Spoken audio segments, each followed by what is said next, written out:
ഈ മതവിശ്വാസികളെ ഇന്ന് കമ്മ്യൂണിസത്തിൻ്റെ ആലയത്തിലേക്ക് അവർക്ക് ലഭിച്ചത് എങ്ങനെയാണ് എന്നതാണ് നമ്മൾ ശരിക്കും മനസ്സിലാക്കേണ്ടത്. അതിനുള്ള പ്രാക്ടിക്കൽ ഉത്തരം എന്താണെന്ന് അറിയും.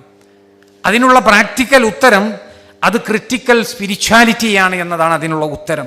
വിമർശനാത്മക ആത്മീയത എന്നാണ് അതിന് മലയാളത്തിൽ ഇവരെ തന്നെ എഴുതി വച്ചിട്ടുള്ളത്. വിമർശനാത്മക ആത്മീയത. എന്താണ് ഈ ക്രിട്ടിക്കൽ സ്പിരിച്വാലിറ്റി?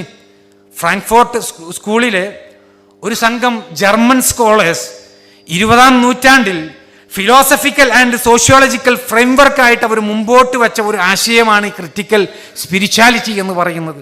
സമൂഹത്തിൽ ഏതെങ്കിലും രൂപത്തിലൊക്കെ നമ്മൾ ഇടപെടലുകൾ നടത്തുന്നുണ്ട് എങ്കിൽ അതിൻ്റെ ഇമ്പാക്റ്റുകൾ സമൂഹത്തിൽ ഉണ്ടാവുകയാണ് എങ്കിൽ അത് ആത്മീയ മേഖലയിൽ നിന്നാണ് എങ്കിലും അത് തടയപ്പെടേണ്ടതാണ്. എന്നാൽ സ്വകാര്യമായിട്ടൊരു വ്യക്തിക്ക് അവരുടെ ഏത് വിശ്വാസവും ഏത് ആചാരവും വെച്ച് പുലർത്താം എന്നുള്ളതാണ് ഇതുകൊണ്ട് ഉദ്ദേശിക്കുന്നത്.